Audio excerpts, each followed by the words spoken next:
در پرتو سیاست پیشگرفته سران جمهوری‌های تاجیکستان و ازبکستان در سمت همکاری‌های حربی تکنیکی با جلب هیئت شخصی قوه‌های مسلح جمهوری تاجیکستان و قوه‌های مسلح جمهوری ازبکستان از 18 تا 21 سپتامبر سال روان در مشق‌های چارغدران گرنیزان سوق مشق‌های مشترک عملیات استراتژی ضد تروریستی تحت عنوان برادری شکست‌ناپذیر تشکیل و برگزار گردید.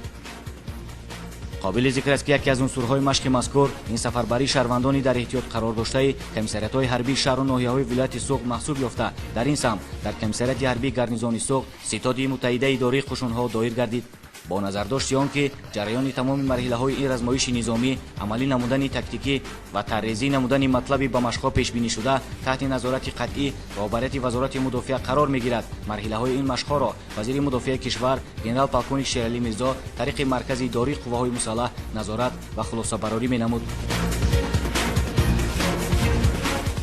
مرحله دیگری مشق‌ها این هم باشد جلب رئیسان شهر و ناحیه‌های ولایت سوق به تیرپرانی محسوب یافته. این هیئت همچون راهبران اول شهر و ناحیه‌ها با اشاره جنگی گرد آمده به میدان مخصوص تیرپرانی از سلاح و مهمات مختلف حربی فرا گرفته شدند.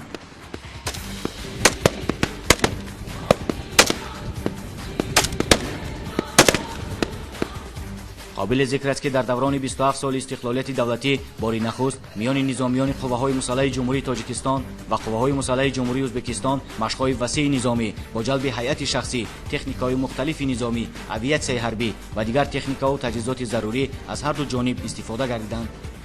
در دوره همکاری حربی تکنیکی قوه‌های مسلح جمهوری تاجیکستان و قوه‌های مسلح جمهوری ازبکستان باری نخست میشد که مشق‌های مشترکی حربی زیر عنوان برادران شکست‌ناپذیر 2018 دایر می‌گردد که در واقع در برگزاری این چهاربینی مهمی حربی سیاسی نقش موثری پیشوای معظم ما و همزمان پرزیدنت جمهوری ازبکستان برعلا به مشاهده می‌رسد. biz kelgan kunimizdan boshlab از روزی که ما اومدیم برای ما باعث افتخار و سرفرازی است که محض با تشبث سران دولت‌های تاجیکستان و ازبکستان در چنین مشق‌های وسیع نظامی فعالانه اشتراک می‌نماید. در دوران صاحب استقلالی جمهوری‌های تاجیکستان و ازبکستان این نخستین مشق‌های وسیع میباشد که هیئت شخصی قوه‌های مسلح جمهوری ازبکستان در یکجایگی با نظامیان تاجیک تمرین‌های وسیع نظامی می‌گذرانند و این بهر باز هم تحکیم بخشیدن رابطه‌های نظامی دو کشور دوست و همسایه مساعدت می‌نماید. لازم به یادآوری است که در همه مرحله‌های مشق‌های مشترک عملیات استراتژی ضد تروریستی تحت عنوان برادری شکست‌ناپذیر بیش از 100 عدد تکنیک‌های وزنین جنگی، 300 عدد تکنیک‌های خواجگی خلق، اوییسیای حربی، یارق و مهمات مختلف نظامی و بیش از 17,000 نفر جلب گردیدند که برگزاری چنین مشق دوجانبه با چنین تعداد در طول 27 سال استقلالیت دولتی باری نخست محسوب می‌یابد. جریان برگزاری مرحله نهایی مشق‌های برادری شکست‌ناپذیر را وزیر مدافع جمهوری تاجیکستان گنرال پالکونیک شیرعلی میرزا و وزیر مدافع جمهوری ازبکستان گنرال مایور عبدالسلام عزیزوف نظارت نمودند. ضمن برگزاری مشق‌ها احساس می‌گردید که از راهبران اول قوه‌های مسلح هر دو جانب سر کرده تا سرباز آخرینی در مشق‌ها اشتراک داشته با یک روحیه جدید در پرتو دوستی و برادری، یکدلی، سرفرازی از سیاست پیشگرفته سران کشورها با متانت و دلیری و افتخار از تاریخ گذشته در مشق‌ها اشتراک می‌نمودند.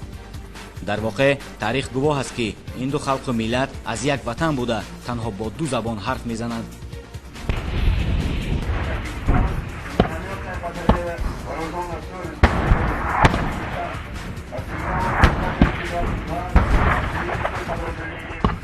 ضمن نتیجه گیری از جریان برگزاری مشق‌ها وزیر مدافع جمهوری تاجیکستان گنرال پالکونیک شیرعلی میرزا و وزیر مدافع جمهوری ازبکستان گنرال مایور عبدالسلام عزیزوف مسئولین مقامات اجرایی حکومت دولتی ولایت سوق اشتراک و سخنرانی نمودند. نخست وزیر مدافع جمهوری تاجیکستان از سیاست پیشگرفته سران هر دو کشور دوست و برادر یادآوری نموده تاکید کردند که سرفرمانده عالی قوه‌های مسلح گنرال ارتش امامعلی رحمان دائما در حل مسئله‌های مستحکم نمودن اقتدار مدافعی کشور و مبارزه بر ضد همه ظاهرات و پدیده‌های نامطلوب عصر دقت مخصوص روانه نموده آن را برای امنیت دولت و ملت و تامین آسایش‌های مردمان بسیار مهم ارزیابی نمودند. وزیر مدافع جمهوری ازبکستان نیز ضمن سخنرانی خویش از سیاست پیشگرفته سران هر دو کشورها یادآوری نموده اشتراک در چنین مشق‌ها را زمینه خوب تجربه آموزی از همدیگر ارزیابی نمود.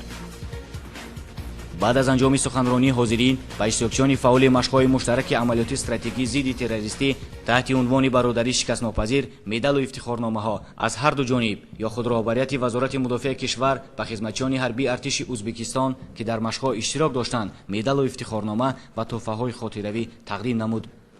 در نوبت خود از جانب وزیر مدافع جمهوری ازبکستان نیز و خدمتچیان حربی ارتش ملی جمهوری تاجیکستان مدال‌های جشنی، افتخارنامه‌ها و دیگر تحفه‌های خاطره‌ای مکافاتانیده شد.